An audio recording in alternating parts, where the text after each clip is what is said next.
Good evening. Thanks for your patience while we got started. I did add 2 additional printouts to the table. Thank you for joining us. My name is Rachel Diamond. I'm the Community Development Director, and today is GPAC meeting number 31. So thank you for joining us. This is obviously, I think, the most exciting topic tonight. We have a number of topics, but getting into land use policy, I think, is a kind of a key portion of the general plan. So we're super excited to hear what you have to say about those topics. I appreciate everyone joining us both here and at home. I want to introduce you again to Matt Ramey, our consultant, Maruha Clense, who's the Assistant Community Development Director and the Project Manager for the General Plan Update. We have our Chair of the General Plan Advisory Committee, Deputy Mayor Doug Halter, and we also have our Vice Chair, Councilmember McReynolds, thank you so much, as well as the rest of our GPAC and members of staff and public who are here as well. So I will go ahead and turn it over to Matt and get the program started. Sure. We'll go ahead and I'll introduce the rest of the staff that's here as well and get out of this late. We do have Gina Dorrington, who's the General Manager of Ventura Water here. We have from our legal team, Yesenia. I'm gonna wave. I'm sorry, this light is killing me, so I'm gonna stand over here. Jen Trebo from Water as well. We have Peter Shade, who's in Public Works, as well as Mary Joyce Ivers from Public Works. This is a good quiz for me, so thank you. So thanks so much again for the staff that's here as well. They'll be able to weigh in on a lot of the topics, particularly for land use and public facilities. So again, I'll turn it over to Matt Ramey and we'll get the program started. Thank you. Good evening, everyone. We're going to have a very brief presentation this evening. Again, this is our 31st meeting. Just to show how comfortable we all are, everyone's name tag was down in the spot where I thought you were going to sit. And everyone just about walked directly to your seat. So that's good progress. So this is you all. At our, this is the GPAC, we've already been introduced. Our agenda tonight is really a brief presentation. Then we're gonna have Q&A from the GPAC. And tonight's topics, as you know, are gonna be the land use policy framework and the public facilities and services policy framework, plus the vision, core values, and strategies. We're not gonna present on the vision, core values, and strategies because we've now done that twice. So we're gonna do the presentation on the 2 substantive topics. We're gonna do the GPAC Q&A, then move into public comment. For those members of the public who are here, if you wanna fill out a card with your name, we'll call you up. We'll then have our discussion about the vision, core values, and strategies, and I think we said we're gonna spend about 20 minutes on that topic, up to 20 minutes on that topic. And then we're gonna have small group discussions on the policy frameworks. You all will probably break into 2 groups. You can do 3 if you'd like, but probably 2 groups. And then we'll give feedback similar to what you did on mobility on Monday night, and then we'll talk about the next steps for the project. This is, assuming we get through everything this evening, this is gonna be our last meeting before the draft general plan and draft DIR. Okay, meeting protocols, be nice, be respectful, listen, be clear about what you like, and please follow these protocols. So, starting with the land use policy framework, we, as Rachel said, for us as land use planners, this is like the real fun part of digging into this. What you have tonight is the goals, policies, and actions, the draft of the goals, policies, and actions, which is really the focus of what we want feedback on this evening. The element is going to include more information. It's going to have an introduction, statutory requirements, and the land use element is one of the required elements of the general plan. We're going to have an existing conditions section. The land use designations and the land use designation map, which we've been going over, are part of the land use element. And then for the goals, policies, and actions, we have it divided into 3 broad categories: citywide goals and policies, residential neighborhoods, and then area-specific guidance. Some of the key considerations, by the way, that was last night's sunset. Very, very beautiful over the sun setting over the Channel Islands. So some of the key considerations, this is included in your handout. A lot of this really comes from the ideas that all of you as GPAC members in the community have brought forward during the process. These key considerations, think about them both as potential issues as well as opportunities. So we have these topics here, they're described in more detail, but what we're doing in these key considerations is really trying to set up the goals, policies, and actions from everything that we've heard. So if anything, when you're in the discussion, you feel like anything is missing, please bring that up and we can add it into the document. The citywide land use direction section has goals and policies related to a variety of topics. Again, these are really applying citywide, and what we're trying to do is kind of think about the element itself as going from sort of the most broad to the most specific. And so the goals and policies at the beginning start with really this concept of what, and the policies to preserve all of the things that are really cherished about the community and things that we have heard in the community loves. The second is talking about the structure of the community very broadly. So how is the community organized overall with neighborhoods and districts and corridors, and how we can actually weave new growth into those areas in a respectful way. The third is to maximize the use of the land in the city. So it's really think of it like an infill first policy. So you want to infill before there's any outward expansion at all. Fourth is on creating a human-scaled public realm. And then the fifth goal, LU 5, is about high-quality architecture and building design. Continuing on with the citywide land use direction, goal 6 is about essentially about employment. So making sure that there's land available for the continued growth and expansion of industrial warehouse distribution and research and development uses in appropriate locations in the city. Goal 7 is about the commercial and employment areas. So think about this as the corridors, the commercial corridors, and other areas where there are retail and services. The 8th goal is about partnerships. Partnerships are really critical when thinking about land use decisions in the city as well as other regional decisions that affect land use. The 9th and 10th are code enforcement and then safety of residents and visitors in Ventura. These actually, if you remember, about a year ago, we had the residential neighborhoods goals and policies, and you reviewed those. Goals 9 and 10 actually were pulled out from the neighborhood section and put in the citywide section and expanded a little bit so that they apply not just to the residential neighborhoods, but to all areas of the city. In terms of the residential neighborhoods, again, you all have really seen these, and what is in the document is the updated version that you all commented on. But incorporated into the full flow of the goals. So goal 11 is to create complete walkable neighborhoods. Goal 12 is to preserve and enhance the character of low-density neighborhoods. And this goal refers specifically to certain land use designations. So the goal applies to those specific land use designations. Parcels with that land use designation. Goal 13 is related to mobile home parks, and it again applies to the parcels with the mobile home park land use designation. And then goal 14 is to promote multifamily residential development throughout the city for diversity of housing, and it applies to the higher density land use designations. And then we get into the area-specific guidance. There's a map of the geographic areas that was in the land use policy framework, and so there's a series of goals referring to these specific areas. And so each one of these has essentially 1 or 2 goals and then policies underneath that.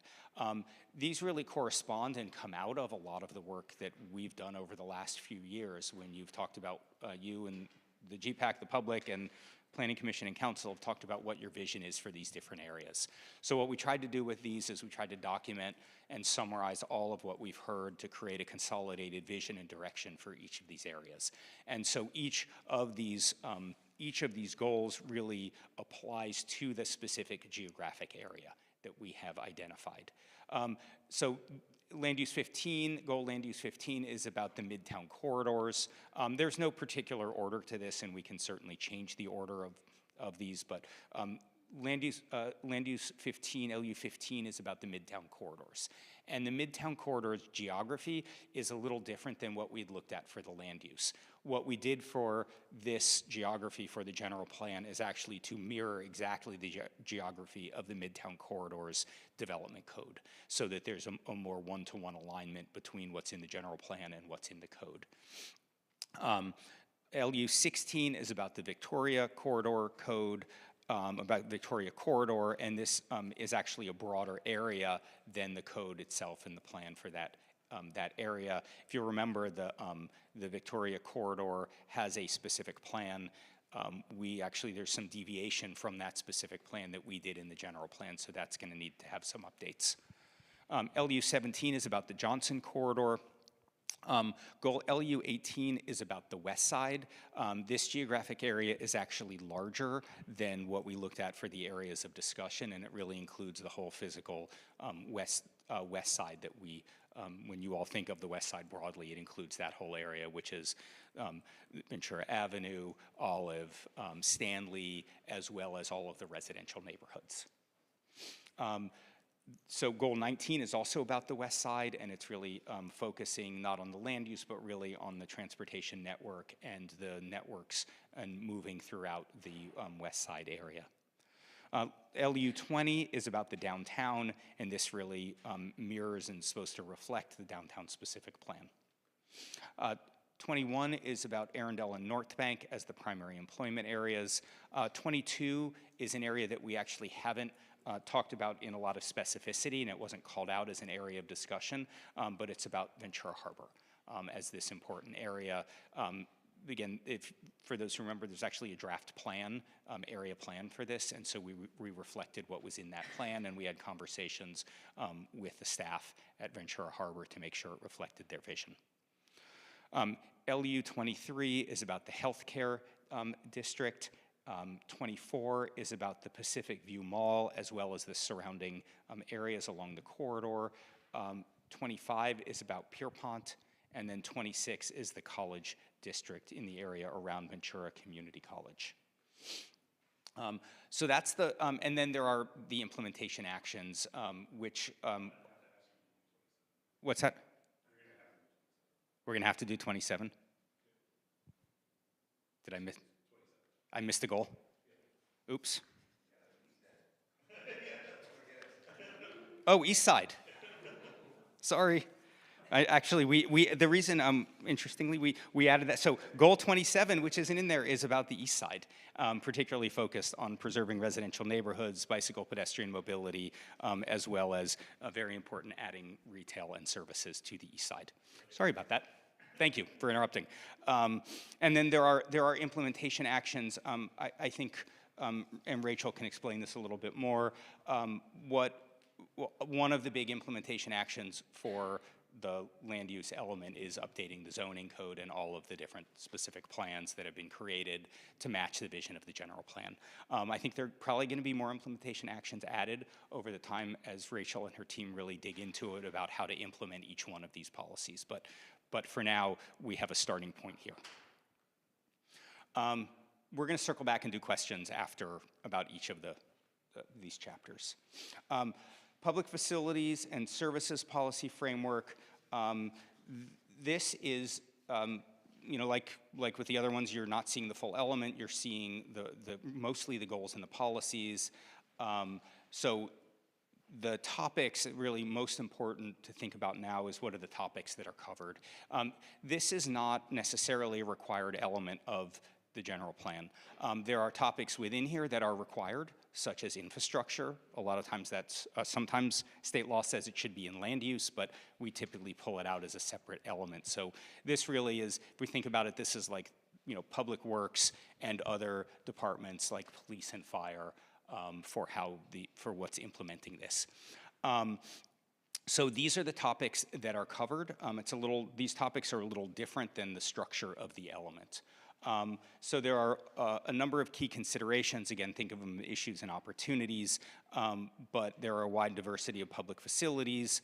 One issue is declining school enrollment, fewer children in the community, a desire to enhance public services, the benefit of a healthcare district. The healthcare district does come up both in land use as well as in public facilities. Water and wastewater infrastructure, higher education, VCC, as well as the significant county presence. In terms of the topics, you can see in the blue subheadings here how it's organized. We have the first, which is citywide infrastructure, which is making sure that the infrastructure supports growth, and there's also one about telecommunications. The second section is about public buildings. Maintaining public buildings is one, and then libraries and other community centers as a second goal there. The next section is on schools and education, K through 12 education, as well as coordination and the potential expansion of Ventura Community College. Then there are citywide services overall, and there are two goals here are about just very broadly high quality public services, and then a second one that focuses on youth and senior services. The next section is about police and fire services to make sure that those are maintained for residents and businesses and visitors to the city. There is a section on water in terms of water supply and water conservation. There's another section on stormwater with two goals, one with a goal on stormwater and another one about sewage. And then there is a goal and a section on solid waste. So that's very broadly. We really want to make sure that you all have enough time to get into the elements and talk through them. What would be best to do now, if you all are okay with this, is actually to do some question and answer about the land use policy framework, as well as the public facilities and services policy framework. We do have staff from community development, and we have staff from Public Works here who can help answer some of these questions. And Ventura Water. Okay, anyone have anything any kind of burning questions they want to start with?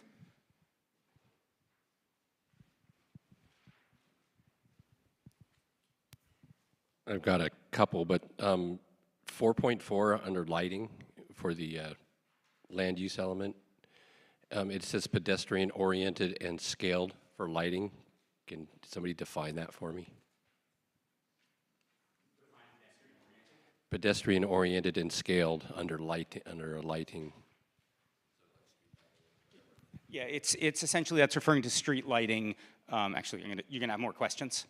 Yeah, so it's street lighting that is of a scale for pedestrians, so it lights the pedestrian walkway, not just the street. A lot of times, street lamps will just focus more on the street and not the pedestrian. So it's making sure it's scaled more to the pedestrian realm so that there's lighting for that area.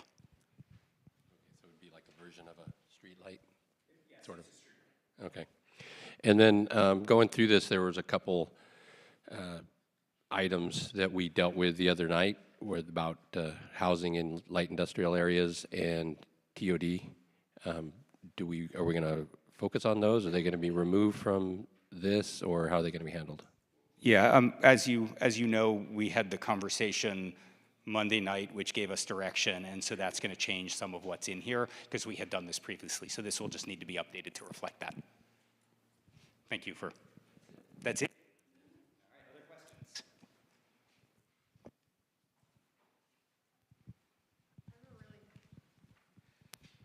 I have a really granular question on the Public Facilities and Services Policy Framework 3.7, which is about libraries as community hubs. The language says promote the library as a community hub. Is that the library downtown, or is there another main library that we're focusing on there? It should be all of them. Okay, I figured, but I just wanted to double check that there wasn't one No, I don't think there is library. only one library that is being focused on for that, but that's fine. Other questions? According to the libraries, again, there's something here that talks about community centers and the need for expanding community centers, and also about supporting libraries. So My understanding is that the library that's on Hill Road, the county library that's on Hill Road, has a limited life term. I'm not sure when their lease is up, and I'm not sure it's going to be extended. What's the status on that? And what I would suggest is that we talk about a community center in a library in towards the east end, because if that library closes, there's nothing on the east end, it's just downtown. Or there's one in Satiquoia as well, but to maybe recognize the need for a library on the east end and perhaps in the aquatic park, in the community park over there, as a suggestion. You want to add that when we're doing the policies.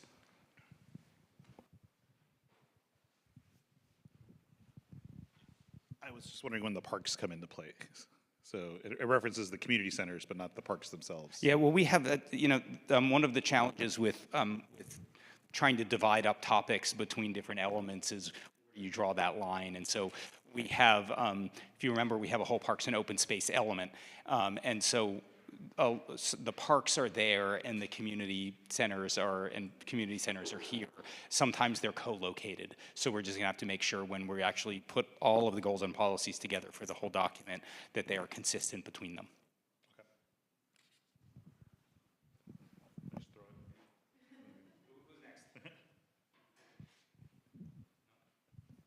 Okay. If there's no more questions, why don't we move into public comments? Is there anyone from the public who would like to give a public comment? 1, 2, 3, 4. Popcorn.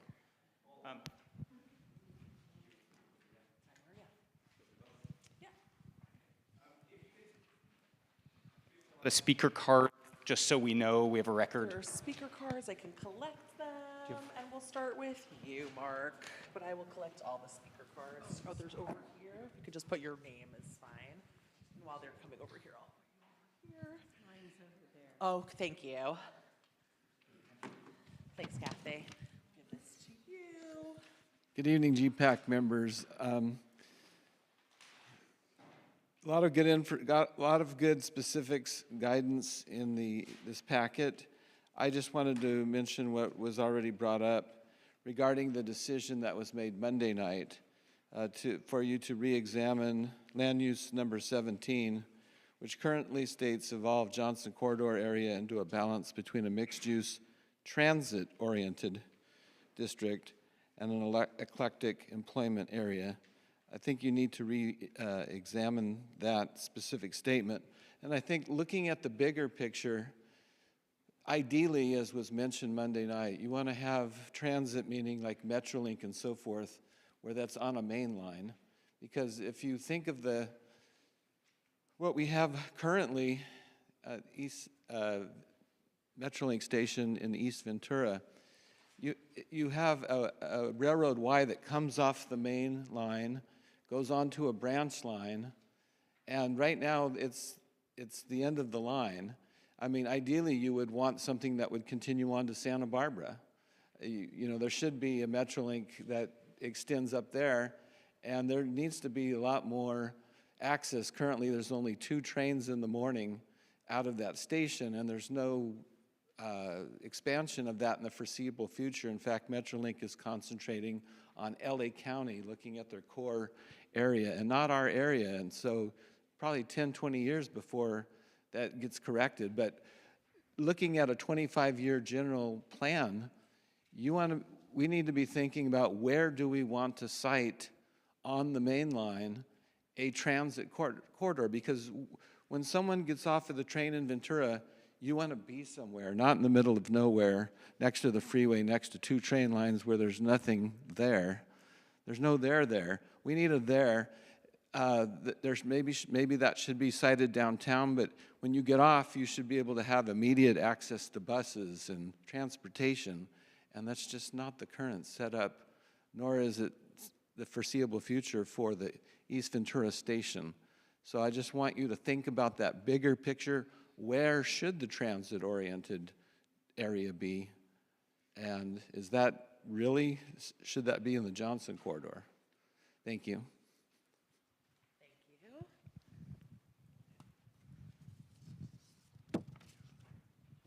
You're standing here, so. Oh, great. Tell me your name. Okay, my name's Gracelyn Brown. I live right across the street from the Pacific View Mall, so I'm the walkable person. I'm the person that will be walking to the YMCA tomorrow morning for my Pilates class. I'm the person that will be walking over to Target to get whatever I need. And there's really some serious issues about making something walkable. We have the traffic from the junior high, we have the traffic from the Y, we have the traffic from the mall, we have the traffic zooming up and down Mills, zooming up and down Kaufman, and we have the transits that are there with lots of homeless people also that you have to be wary of. So I love all the mentions of walkability. I think when the rubber meets the road and we put another 350 units in that area, it's a little, I mean, I just don't know how we get there, but that's not an issue for this meeting. I just want to say, I walk down to the high school, I walk back, I do a lot of walking and I love it. And I hope that safety methods and impacts are put into place and studies before we decide and deem something walkable. Thank you. Next we have Kathy. Thank you. Welcome to stand there if you'd like. Or Okay. Okay, first I want to say I am a big fan of Scott McCarty's vision statement. It's comprehensive yet succinct. It adds the direction that many, if not most, Venturans would like to go. It's not repetitive. It does not add details that are better included in goals and actions. So that's my statement for this evening. Then I want to go back to Monday night too, on mobility. One of the things we need to address as we encourage walking and biking is speed on our city streets. Speed limits must be reduced on a number of streets. In the college area, Loma Vista and Foothill need lower speed limits. These two roads are carrying more traffic as the city adds more residents and motorists or work around the high number of traffic signals on Main and Telegraph. Loma Vista has stretches of residential areas that should have a speed limit of 25 miles per hour, but in fact, the speed limit is posted at 45 miles per hour. Ironically, the hospital district speed limit is 35 miles per hour, but as soon as you pass Mills, driving east through a residential area, it bumps up.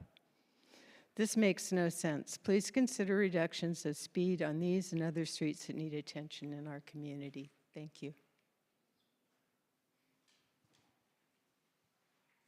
Thank you. Our next speaker is Todd Collar.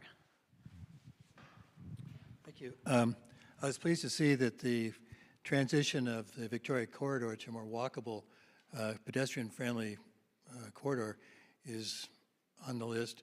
But the only way you're going to get that is you really implement 16.11, which is some kind of a diversion from 126 to 101. Otherwise, traffic is going to continue to go on Victoria. So I'd hope that you look at the transportation plan and perhaps insert some very specific suggestions and maybe some alignments so that those don't get lost over time, because that may be needed. And if you drive down 126 heading west, imagine the right-hand lane, which is near the park, and a giant, maybe a single flyover lane that ends up landing somewhere over near the the commercial facilities on Main Street. There's some skinny little flyovers like that in different places up and down the state. They're kind of precarious to drive over.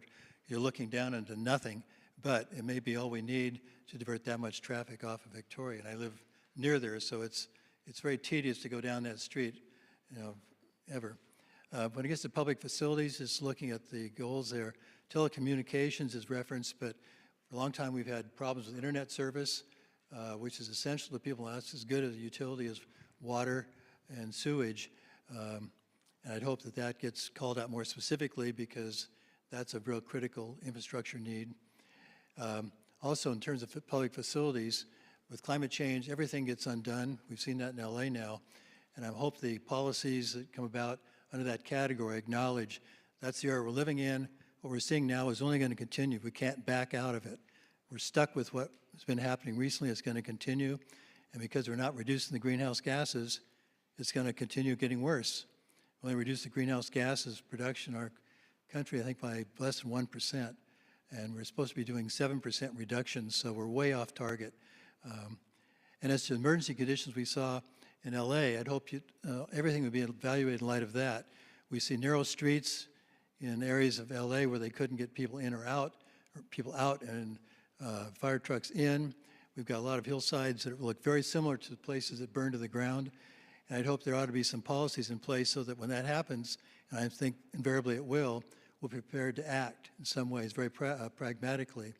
Some of the key intersections that are going to be choke points, that we have learned lessons from what LA did.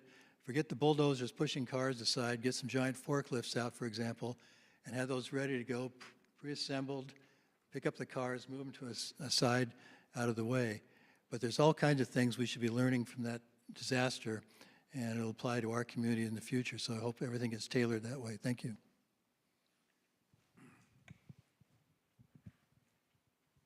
Thank you. And our final speaker is Leslie. If you want, you can just sit here too. Okay. It's up to you. Hi, I'm Leslie Purcell. I haven't been too involved lately with you all, so I'm not totally up on all the details, but I actually just was at a meeting this afternoon, and a couple things came up that I thought I would bring up to your attention. And I am a member of the California Native Plant Society. Part of the discussion was about artificial turf, and I don't know if that's in any of your policies or not, but there are some reasons that it's not very good for the environment. It's hotter, quite significantly hotter, and it has breakdown of chemicals and plastics that go into the soil and environment. So that would be something possibly to include as a policy item against instituting artificial turf, and for playgrounds and sports fields too, as well as just people in their yards, and to emphasize native plants and grasses, and even there are native turfs. So that's a possibility. The benefits of native plants are fairly well known for our pollinator friends and birds and everybody. Anyway, the other thing I wanted to speak about a little bit was transportation, and I just noticed that there are a lot of folks, usually younger and even sometimes kids, zipping around on bikes and even electric bikes and those motorized skateboard scooter things, and most of them are not following any rules or regulations that are obvious, and it can be really dangerous when they're zipping in and out, and a lot of times at night. And this is for bike riders as well. They don't have lights, they're wearing dark clothing, and I just think there needs to be a little more emphasis on safety issues for everybody. And, you know, starting with the young ones, because they're having fun and that's great, but we got to be careful too. So thank you.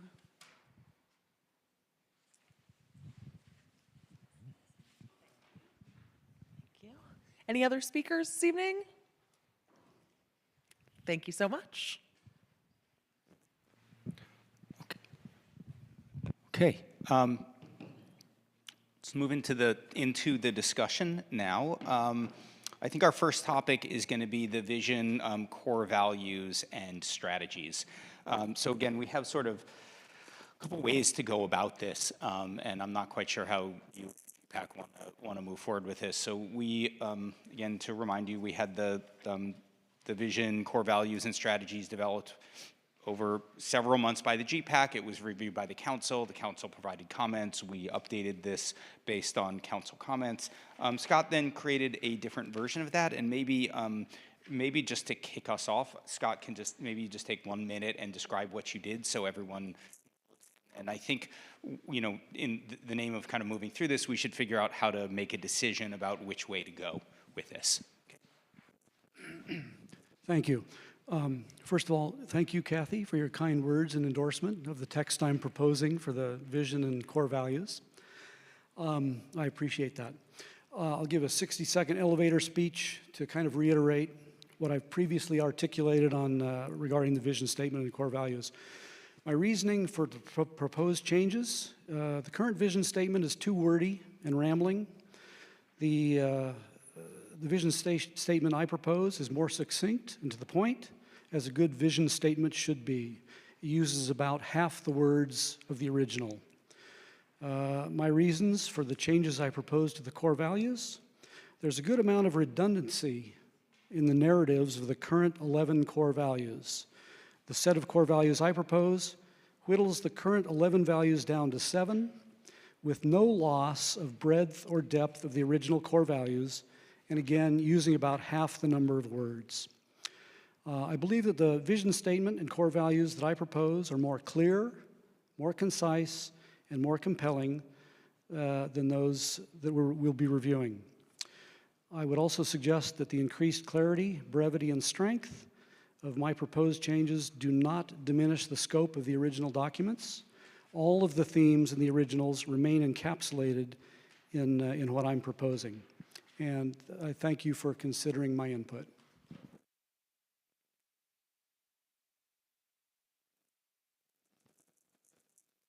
Thank you, Scott, and thanks for the work that you put into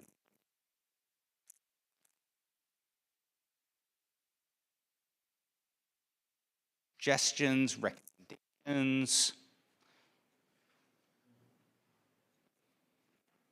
Flip a coin.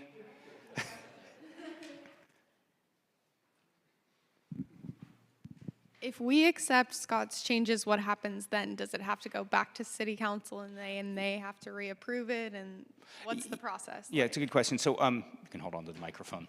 So ultimately, it would go into the general plan. The general plan, the whole in its entirety, it's going to be, everything is going to be reviewed by the Planning Commission and the City Council. And so it would just be included there. We would just inform the Planning Commission and the City Council that this is a new version. That's very helpful. Thank you.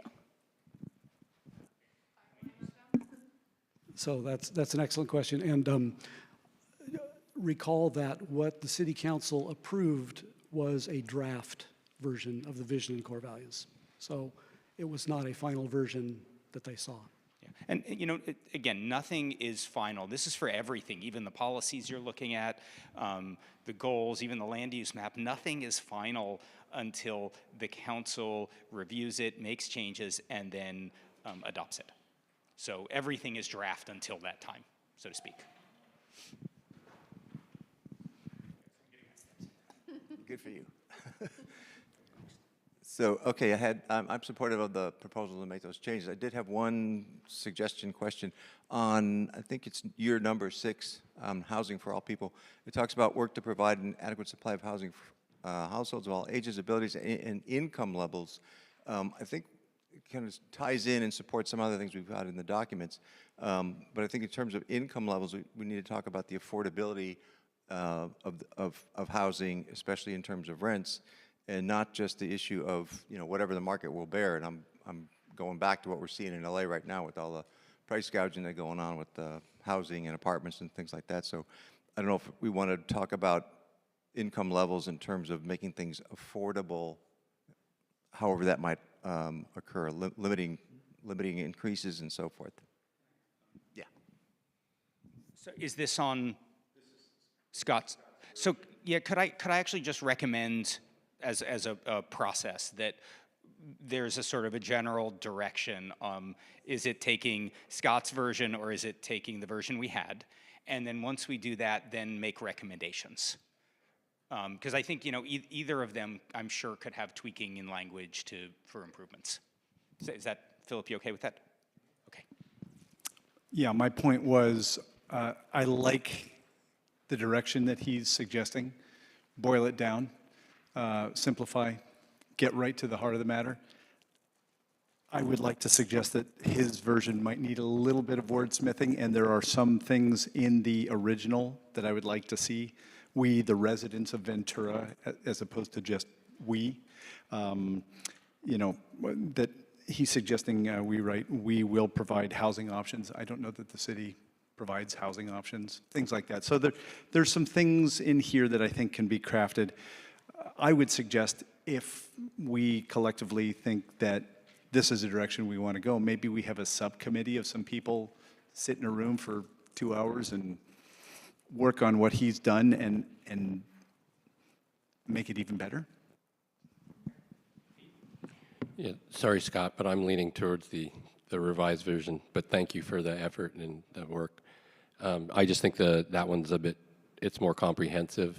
I kind of go maybe with a little what David said is that there seems to be a couple things missing in your version that I've noticed. So I would be leaning for the revised version with I've got a couple comments and additions, but just minor stuff. Other thoughts? I think I like how Scott condensed both the core values and the vision statement. I'm concerned that on one side you want to have generality, so you open up for opportunities. On the other side, one of them in particular stood out to me is on thriving economy is only found in community thriving downtown. And so I was looking through it to see where else, because it needs to be a thriving economy across the city, although I really respect and like the thriving downtown, which is the center of our economic activity for the most part. Let's see. Those Okay. Could I, sorry to interrupt. So are you, I mean, I think, again, before we get into details, is there a direction? Is your proposal sort of, you know, a little bit like David's, which is start with Scott's and then add some to it? Or is it more Pete's, which is start with just go with the original? I think I like that as starting with Scott's and add to it. And I don't have a three-sided coin, so we can't do that anymore. Louise? I really like how, Scott, I'm like you. I love the simplicity of the language. I firmly believe that as much of this should be written at what do they recommend, a 9th grade reading level, right? So that it's clear, it's easy to understand, there aren't big words, that sort of thing. That said, we are at meeting 31. And there are things in, Scott's statement that I believe in order to switch to it, we would want to take the time to do a little bit of tweaking, to do some research, to add some things, to have a debate. I'm not sure that we have the time now. And so for that, I think we should proceed moving forward and not back. The existing's already been through City Council. Unless we want to, as the GPAC, devote the time and possibly add on meeting 32. I just don't think that, unfortunately, there's the time. Anyone else? No? Another question. Say we do want to accept Scott's, but edit it, what does that process look like? I think having a 30-second meeting is probably not in the cards to go over this again. That said, I think that if there's if there's a direction that you all think it should be tighter, but some of the things brought in, I mean, maybe we follow David's recommendation. A few people get together. I think at that point it would go to staff, and then staff would decide really how to incorporate it and how to move forward. I think, again, what we really want I'm gonna. Brains actually even go back that far. Vaguely. What, vaguely? Vaguely. Yeah, I had more hair and less gray at that point. But going back, the GPAC is intended to be high-level advisory and give direction, right? And so it wasn't the intent that the GPAC was going to wordsmith everything. It was, are we going in the right direction? Is this the feel? And are we doing the right things? So it's that level of feedback. So, again, if the direction is, we should make it shorter, I think it might really, if someone really wants to work on it. If not, I think it would just go to staff to do and make sure that we have that in there. So that's as honest as I can give, because we weren't sure where to go with this. In that case, I'd like to propose a third option that we accept Scott's, but we all have the opportunity to maybe email our edits to Scott's if we have any to staff or something like that, and those could be integrated and we could move forward with that. Option 3.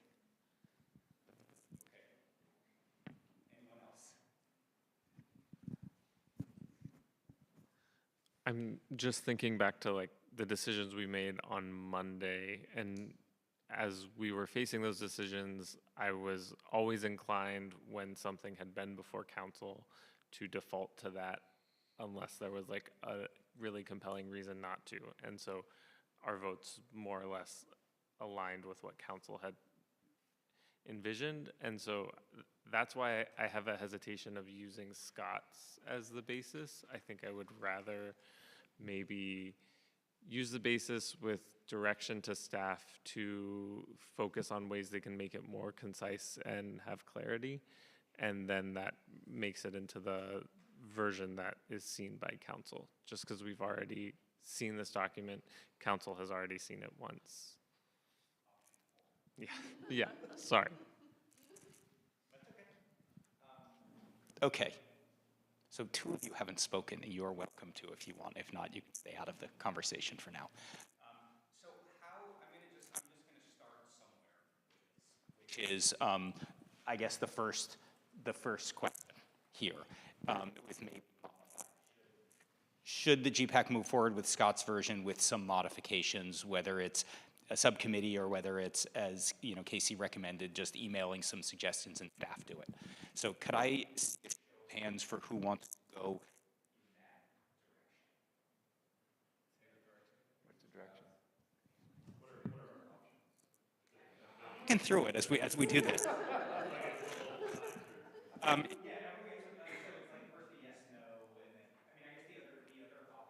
Is that we take the city council version and make some tweaks to it to maybe make it a little bit more streamlined. So I'm going to just propose those as the 2 options, A or B. I mean, I feel like, well, obviously, it sounds like what I'm hearing is that either option could use some tweaking or improvement, and I'm also hearing, just again trying to pare it back, that Scott's version is shorter, but eventually needs more work to get it to incorporate those ideas. The version that was done before was reviewed and generally endorsed by the council, but maybe could be streamlined a little bit more. So maybe there's giving a 3rd option or a 5th.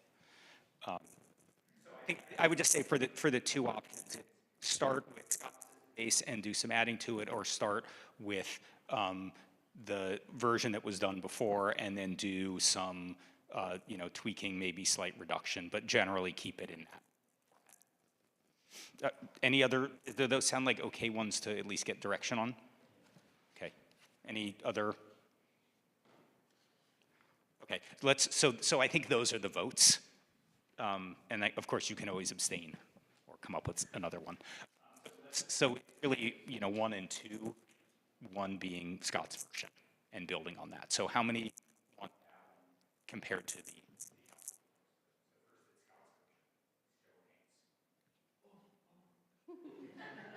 still? Okay. So 3 for that, and then start with really do just a little bit of tweaking to the city council and the GPAC built version previously. Okay, so it seems like that's the direction.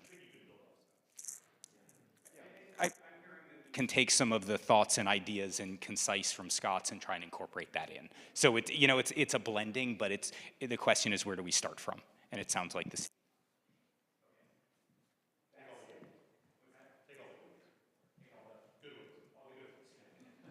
Take all the good ones and add in, it's going to get even longer, which I think was not the point.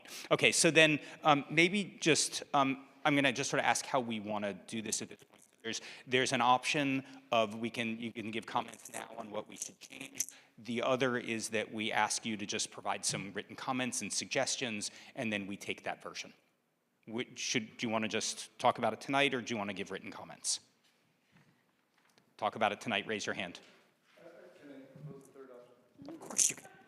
Let's just suggest that staff whittle a third of it away, and using his template, take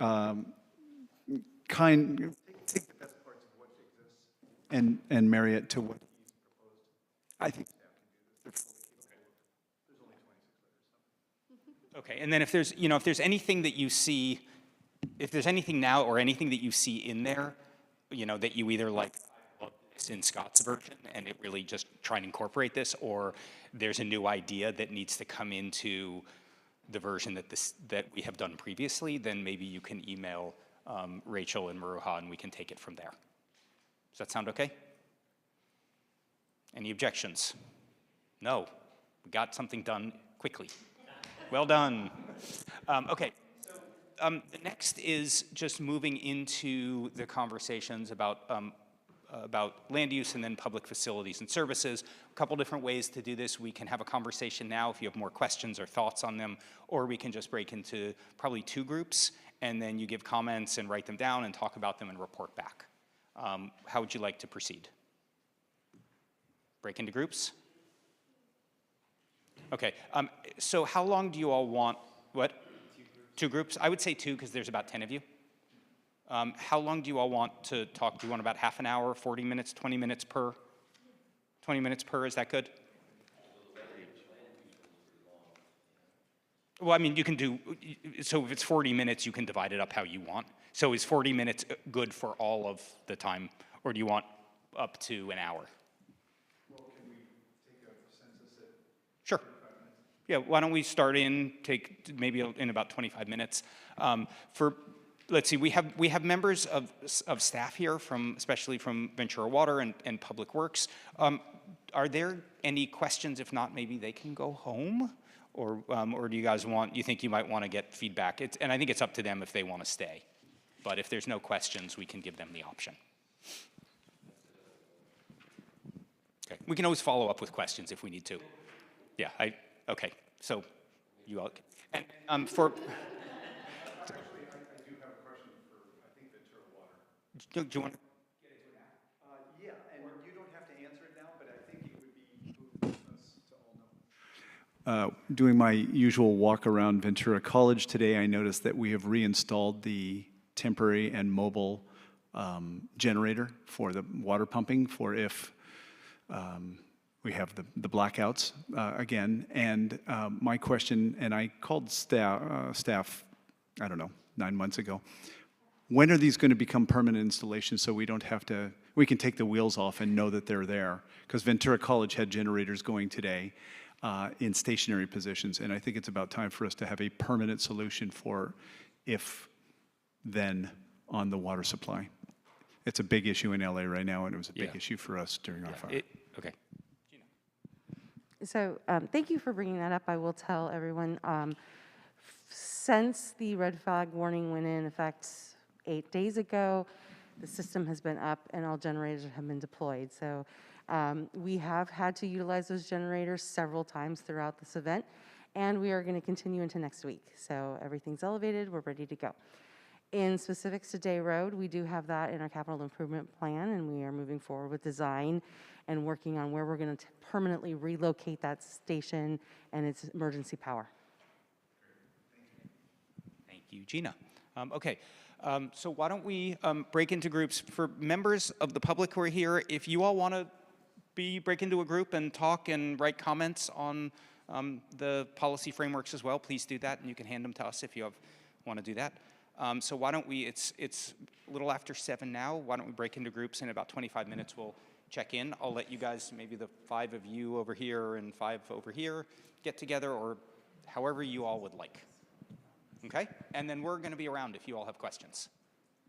All right, have at it.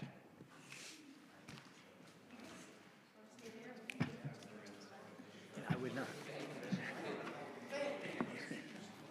I know.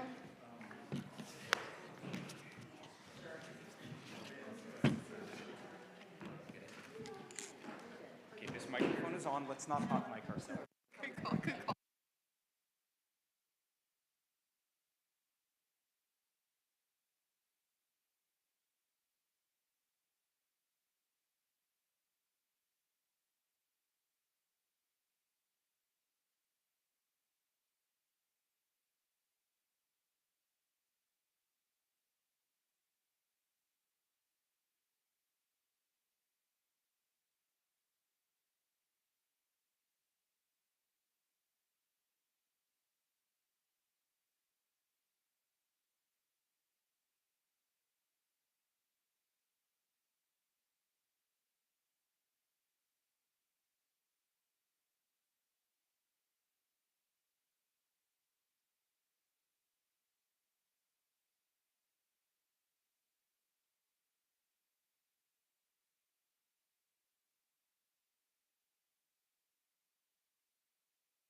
So just to make sure we're on the same page, since Rachel and I had a misunderstanding here, you're going to do both policy frameworks while you're in the group, and then you'll report back on both together. Got it? Okay. Got it.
Did I get your attention?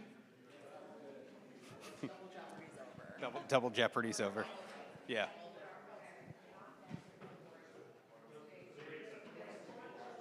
Okay.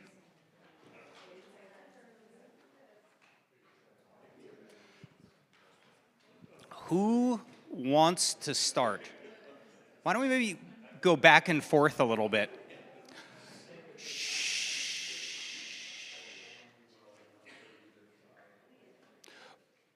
Where did you all start? We did public facilities. And then land use backwards. Makes sense. Totally logical. Where did you all start? Okay, but you did most of land use, right? Okay, so I think what we'll do is we'll have you all do public facilities, you all do land use, and then you add in land use and you add in public facilities. How's that? Just to make it confusing. Now, what did I say? You all start public facilities. Okay, public facilities we had minimal edits all the way up till 10. For 10.2, we were wondering if that language was a reference to net zero. If so, it feels like it needs a revision, and regardless, it feels like we maybe want to say something specifically about not overextending our water supply with new development. 14.7 or elsewhere, the policy language speaks to education around recycling, trash, and compost. But we're suggesting addition of language about education for disposing of hazardous and electronic waste. And then, this could go 2 places, but we talked a bit about undergrounding electrical poles and lines. It could go in 9.5 if we want to add language about continuing efforts to underground electrical where appropriate for areas with a high fire risk. Or it could go right at the top in 1.1 where we're talking about maintaining city infrastructure. And that's all we have.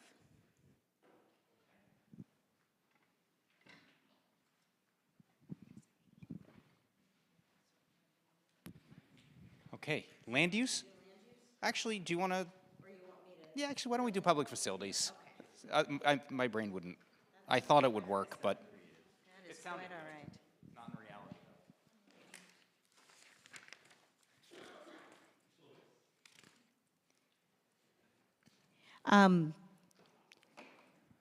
I'm just going to go through everything, little stuff, big stuff, as quickly as possible. On page 3, it looks like there's a typo.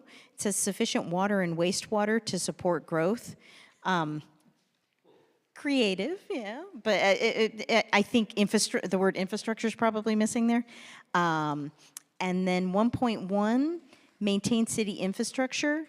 Not just maintain and upgrade the city's infrastructure, but prioritize maintenance of the city's infrastructure, because maintenance is, if you keep up and prioritize maintenance, it's much cheaper than replacing or doing big fixes down the road.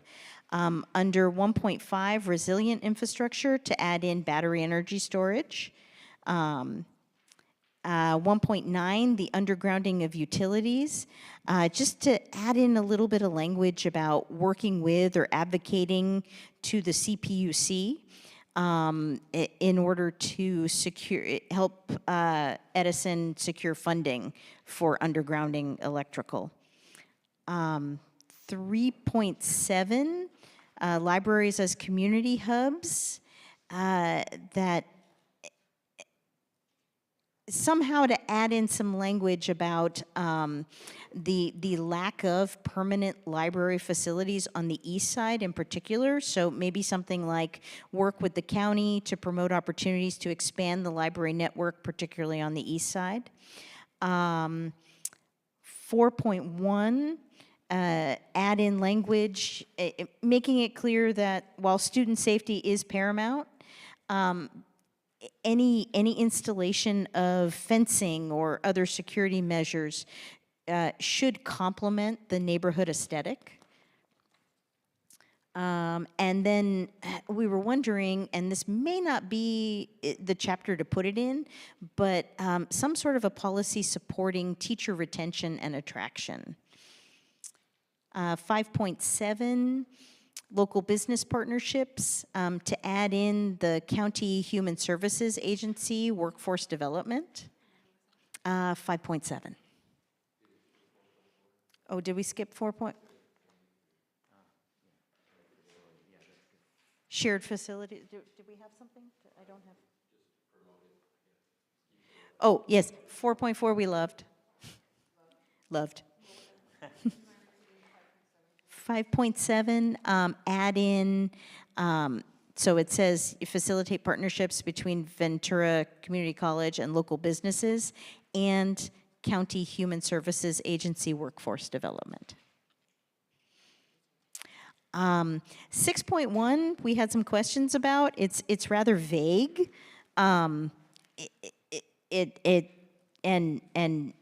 We thought that it probably needed a little bit of fleshing out. For 6.2, add in Ventura Community College as being to coordinate for veteran resources. For 6.3, beautifying the city. And this is from our city council member, but remove as funding allows, because there should be funding to do this. Beautifying the city is not just limited to street sweeping and sanitation services, so adding in some language about encouraging other programs, efforts, and partnerships. That's in land use. 9.4, facility maintenance. Some of our fire facilities and fire stations are older, so not just ensuring that they're well maintained, but also ensuring that they're being upgraded as necessary. And then 11.7, under recycled water use, I wanted to add in some mention of the city's Purple Pipe program, which does exist but hasn't really been promoted or expanded upon, but maybe should be mentioned as a possibility for increasing recycled water use. And then as we were going through this, we realized that we kept talking about potholes and new sidewalks, urban forestry, things like that, but there was really no section for it. So if it's not included in any other chapter in the general plan, to add in a goal about street, sidewalk, urban forestry, and that sort of infrastructure. And that's it.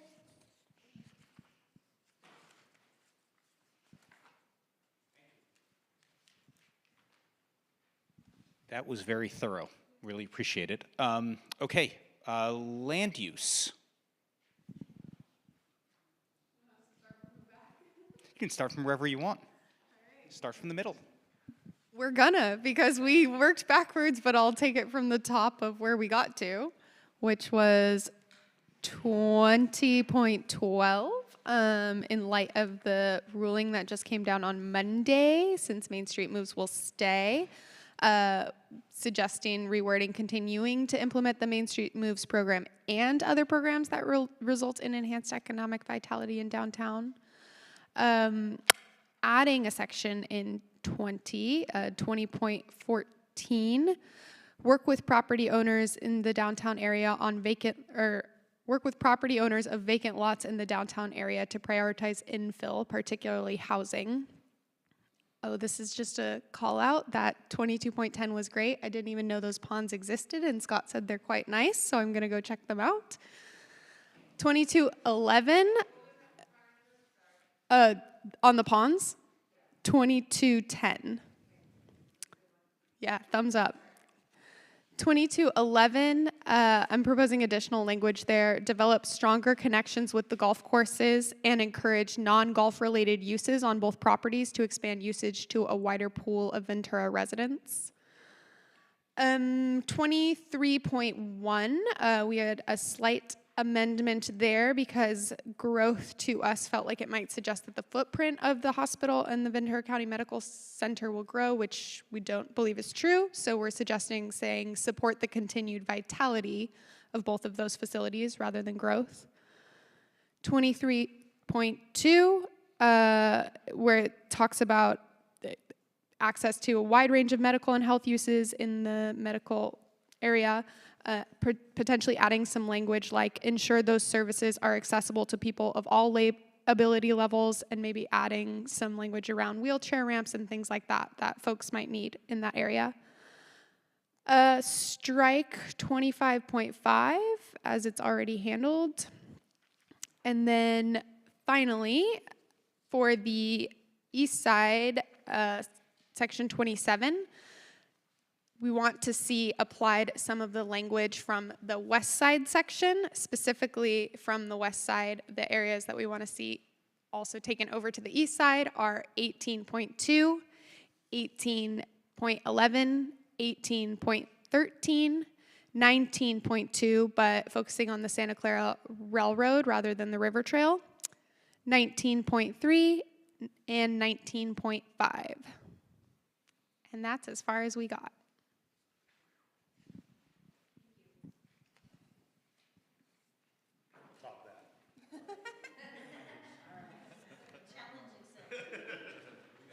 Drop the mic. Okay. I made the mistake of being the one taking notes. No, you did great.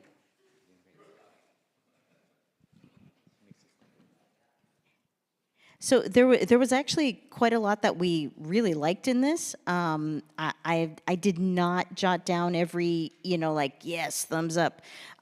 So I'm just letting my team know I'm going to miss some.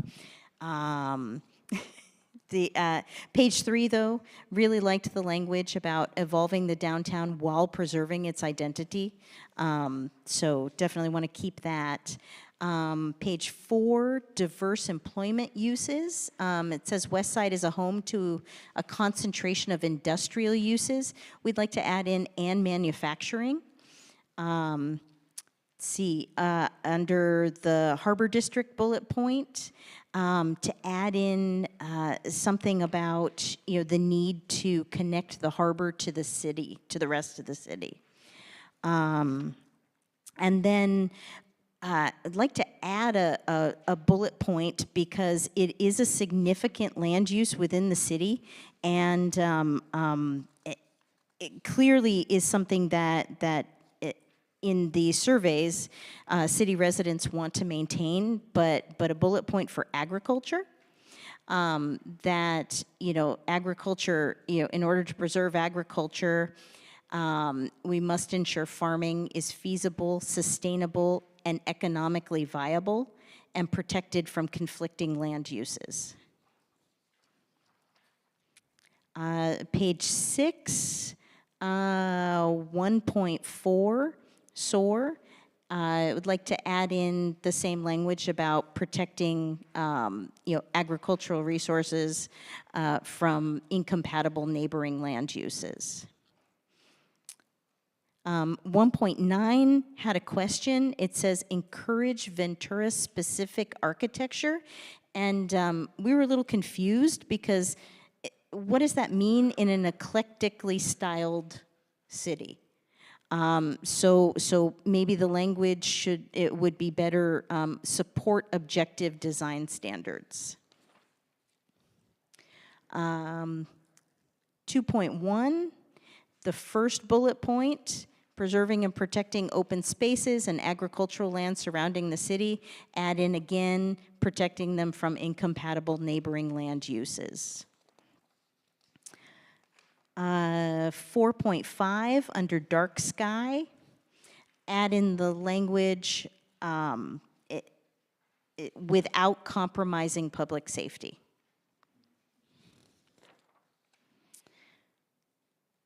6.1, industrial uses, add in the language protect from incompatible adjacent land uses. 6.5, delete, based on the vote on Monday. And then 6.7, it doesn't belong in this section, but we couldn't figure out where exactly it would belong. But to add in a policy to the general plan stating the same, continue to provide efficient permitting and transparent processes in regards to housing.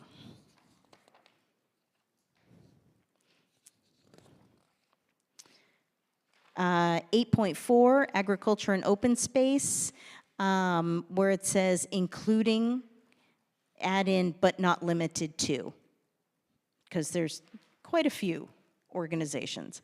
8.6, add Highway 33. 11.3, in regards to aging in place, the policy says encourage development of housing. We'd like to add in something to also include remodeling or retrofitting of existing housing for aging in place. 11.7, hillside development, add and respect the hillside management plan for protection of views. And then this next,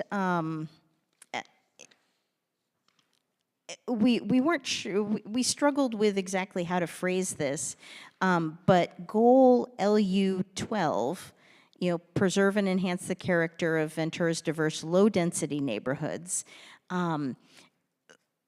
We just had a discussion about whether this is counter to the city achieving its infill goals, 15-minute city goals, et cetera. So not saying that anything necessarily needs to be changed, but maybe some further discussion and clarification.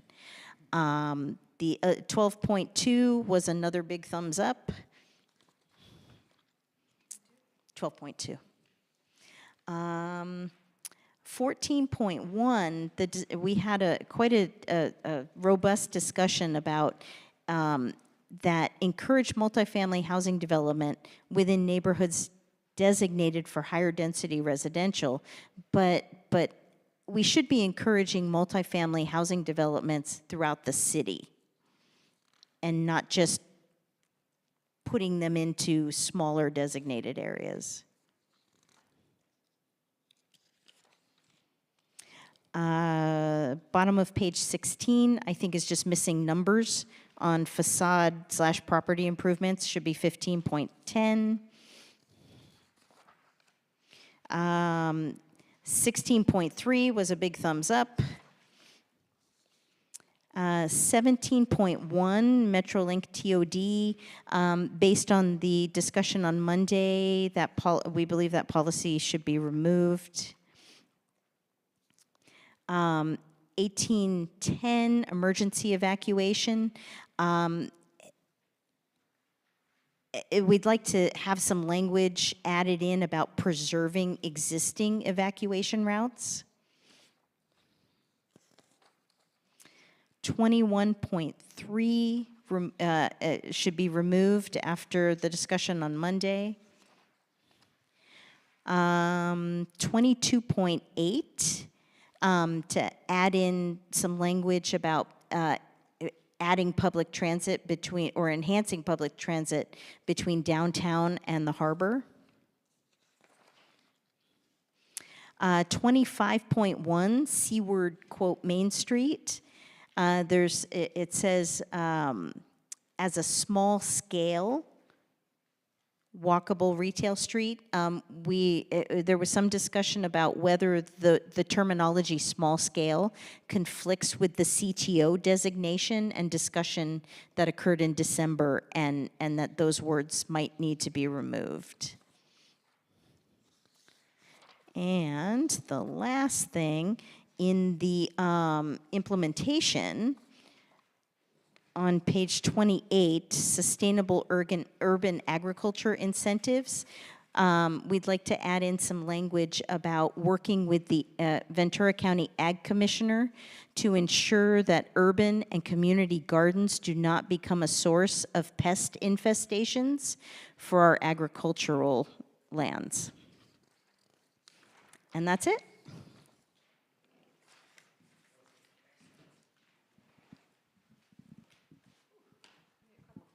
I know I'm getting cramps from all that. Do you have all this written down? Good. If you have it all written down, any other comments? So thank you all. That was really excellent and really helpful, thorough comments. It's really what we need for this. As you all go back and process and take all this home with you, if you have additional thoughts, please send them to Maruja and Rachel. And we'll get them and incorporate them in. But again, this is really great feedback that we got. Any other thoughts or comments on these two policy frameworks from anyone on the GPAC? Anything missing? Spark any ideas? Okay, we're almost there. Almost there. All right.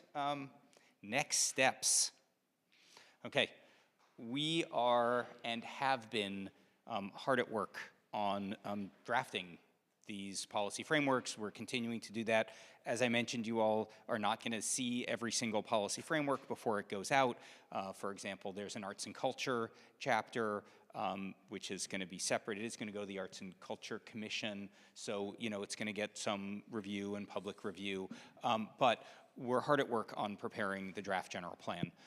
And so that is coming out in the, at some point, early spring, late winter, depending on how you define what that is. We're still trying to figure out the exact date and the review process. It takes a little bit of time. So that's coming out in the spring. The environmental impact report will follow that. So the general plan, the draft general plan, is going to come out first, most likely, so that the public can have time to review the general plan before the EIR comes out. Then the EIR will come out, and then there'll be a public comment period for that as well. So they will overlap, but you'll have longer on the general plan. So that will be in the spring, kind of into the summer, and then we think that adoption hearings are going to be in the fall. September, October, November timeframe. It's a lot of factors, but we're really pushing to have this all done by November, hopefully November at the latest. It definitely takes time to write the EIR, to do the analysis, and so all of that is happening. During all of this time, and particularly in this winter and spring, we are going to have meetings with boards and commissions. We're going back to the Planning Commission and then the City Council for the land use policy framework and land use map. And then we're going to have these meetings. The GPAC will meet again when the public draft general plan is out. So we'll have a meeting on the public draft general plan and another meeting on the public draft EIR.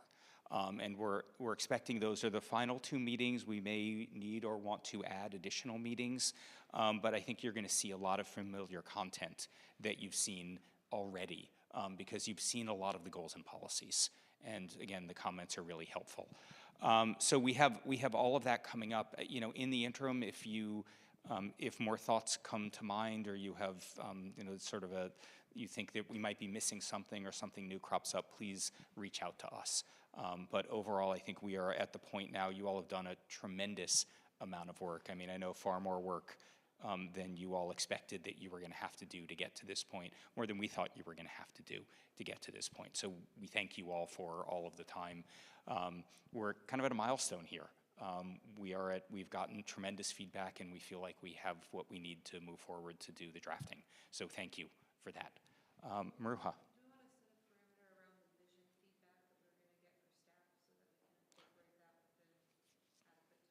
So is this, so in other words, Maruja asked whether we want to set parameters around feedback. So I would say if you have feedback on the vision statements, maybe 2 weeks.